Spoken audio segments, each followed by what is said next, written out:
नमस्कार दोस्तों। फटाफट इंडिया न्यूज़ में आपका बहुत बहुत स्वागत है।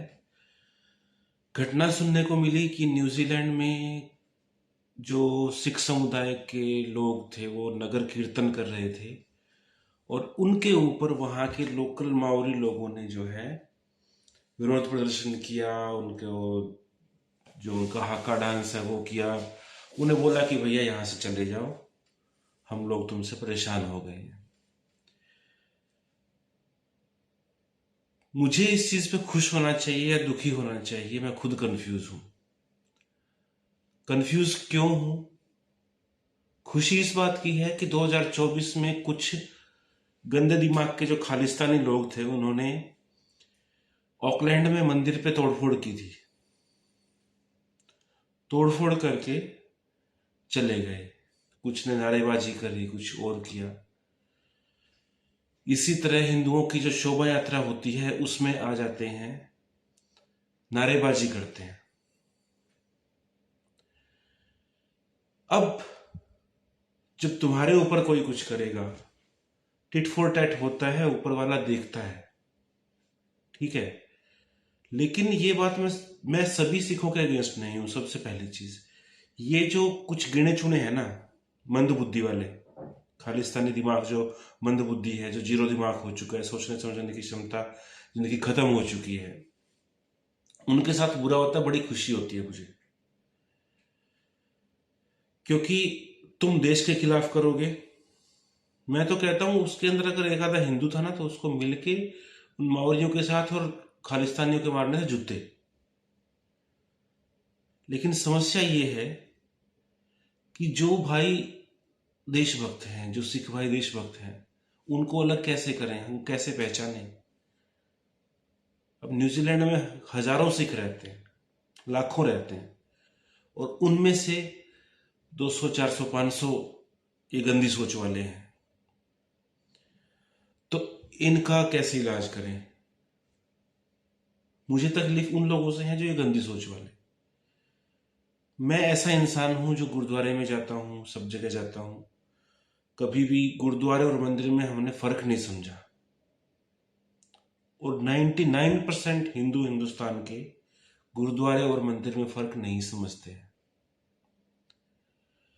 लेकिन कुछ जाहिल लोग अपने ही समुदाय के लोगों के अंदर जहर भर के उनको अपने ही लोगों के खिलाफ करते हैं।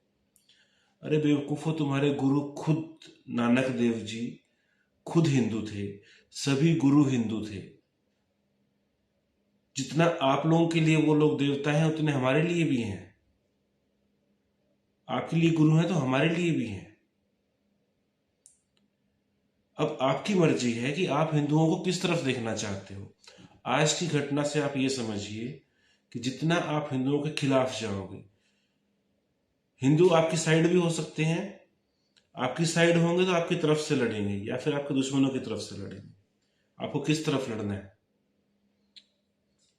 अभी वो पन्नू क्यों नहीं आया बीच में?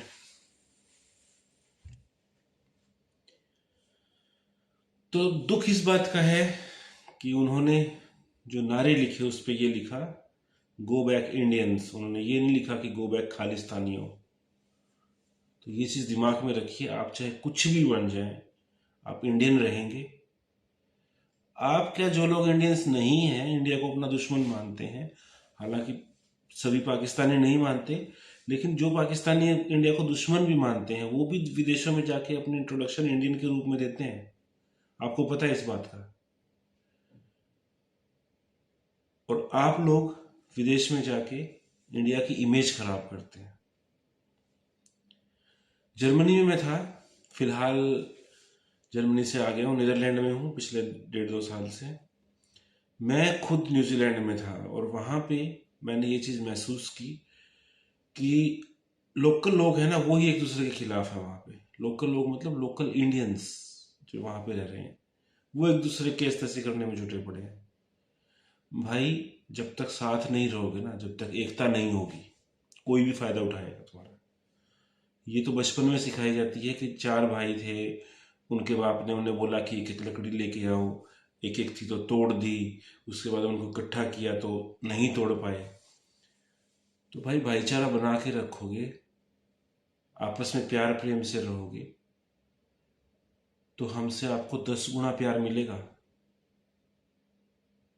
दुश्मनी करोगे तो वही 10 गुना वापस होके मिलेगी। मेरा बहुत प्यार रहा है सिख भाइयों से, बहुत लगाव रहा है। और इसी कड़ी में एक खालिस्तानी, मुझे जर्मनी में दोस्त था मेरा, उससे मुलाकात हुई, मेरी बहस हुई उससे कि भाई क्या जो है तुम्हारा कंसेप्ट है, चलो इस पर बहस करते हैं। मैंने उसको बोला मैं लड़ाई नहीं करेंगे, तू तेरे पॉइंट रख, मैं मेरे रखता हूँ। हमने 1 महीने तक डिबेट करी। मैंने उसे स्टार्टिंग में बोल दिया कि अगर तू डिबेट में जीतता है तो मैं खालिस्तानी बन जाऊंगा, नहीं तो तू ये चीज़ें छोड़ देगा, तू अपने देश के लिए काम करेगा। फिर उसने बोला ठीक है। 1 महीने बाद उसको समझ में आया कि वास्तव में ये सिर्फ एक प्रोपेगेंडा है, कहानी है और कुछ नहीं है। उसके बाद में वो आदमी जो है आज वास्तव में अपने देश के लिए सोचता है, देश के खिलाफ नहीं सोचता है। जबकि उस टाइम पे उसका दिमाग इतना ब्रेन वॉश किया हुआ था, उसको कंसेप्ट ही क्लियर नहीं थे। और आप में से भी अगर कोई व्यक्ति जिसके दिमाग में खालिस्तान वाला कीड़ा है, मेरे से आओ, ऑनलाइन बहस करो, चैनल पे आप आइए, मैं इनवाइट करता हूँ। आपके पास कुछ भी ऐसा लगता है कि आपके खिलाफ हिंदुस्तान ने कुछ किया है, तो हम उसके लिए डिबेट कर सकते हैं कि क्यों किया गया है, वो टिट फॉर टैट है कि क्या है। और दोस्तों, दुख इस बात का है कि जब आपका विरोध होता है ना, ऑस्ट्रेलिया में भी विरोध होता है, जब अमेरिका में, कनाडा में, वो लोग आपसे परेशान है, वो आपसे मतलब इंडियंस से परेशान है, ना कि किसी एक कम्युनिटी से। तब वो नहीं पूछते अच्छा तू खालिस्तानी है, तू साइड में बैठ, हमें इंडियंस से प्रॉब्लम है। भैया आप लोग इंडियंस ही हैं, जहां मर्जी चले जाओ, ठीक है। और इसी तरह चाहे वो पाकिस्तानी भी हैं, उनके लिए वो इंडियन ही हैं। बंगाली है तो भी उनके लिए इंडियन ही है। जब वो मारने आएंगे तो नहीं पूछेंगे कि तुम लोग इंडियन हो कि बंगाली हो कि पाकिस्तानी हो कि खालिस्तानी हो। तो ये चीज ध्यान रखो और इस गंदे जहर से बाहर निकलो। एकता रहेगी तो क्या अब तक जी जाओगे, वरना दुश्मन और बहुत है। अपनों को क्यों दुश्मन बना रहे हो? जिस समुदाय से आप निकले हो उसी समुदाय को अपना दुश्मन बना रहे हो, जबकि आपको पूरे कंसेप्ट नहीं पता। आपको किसी ने झूठी बातें बता दी, कुछ बता दिया, कहानियां सुना दी। आप फैक्ट पे बात करो। मैं आपसे आर्ग्यूमेंट करता हूँ, अगर कोई बंदा कहता है कि हाँ वास्तव में खालिस्तान का कोई असली प्रोपेगेंडा है, कुछ भी नहीं है, आपके दिमाग में जहर भरा गया है।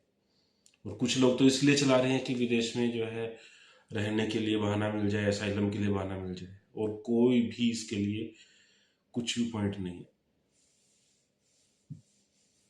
एक रहिए, एकता बना के रखिए, तो विदेशों में हिंदुस्तान की जो पकड़ है वो मजबूत रहेगी। देश को तोड़ोगे, सरकार तुम्हें तोड़ देगी। जीत तो सकते ही नहीं है, जीतना तो का भूल जाओ। हमने यहाँ रेफरेंडम करवा लिया, हमने वहां रेफरेंडम करवा लिया, रेफरेंडम से कुछ नहीं होता भाई। आप लोग जीतने का तो भूल जाओ, 1% भी चांस नहीं है। लेकिन बेइज्जती जो जगह जगह होगी ना आपकी, उसका उसमें आपको कहीं कोई साथ खड़ा नहीं मिलेगा। तो ये एक छोटा सा वीडियो मैंने बनाने का सोचा कि मैं स्क्रीन पे दे रहा हूँ कॉन्टैक्ट, किसी भाई को ऑनलाइन मेरे से डिबेट में आना है, आ सकता है। मेरी किसी सिख भाइयों से किसी से कोई नाराजगी नहीं है। नाराजगी है तो खालिस्तानियों से है। इसलिए सिख भाई और खालिस्तानी दोनों अलग अलग समझें अपने आप को। मैं सिखों को खालिस्तानी नहीं मानता और खालिस्तानियों को सिख भी नहीं मानता। तो आज का ये छोटा सा वीडियो था इस घटना के ऊपर जो न्यूजीलैंड में हुई। और मकसद ये था कि साथ में रहोगे तो एकता बनी रहेगी, नहीं रहोगे तो नहीं एकता रहेगी। आपकी क्या राय है? अगर आप पंजाब से हैं तो ज़रूर कमेंट कीजिए, और पंजाब से नहीं हैं, चाहे आप हिंदू हैं, मुस्लिम हैं, सिख हैं, किसी भी कम्युनिटी से हैं, अपनी राय जरूर लिखें कमेंट के माध्यम से। तो अभी के लिए इतना ही। मिलेंगे नई न्यूज़, नई रिव्यू के साथ। तब तक के लिए जय हिंद, जय भारत।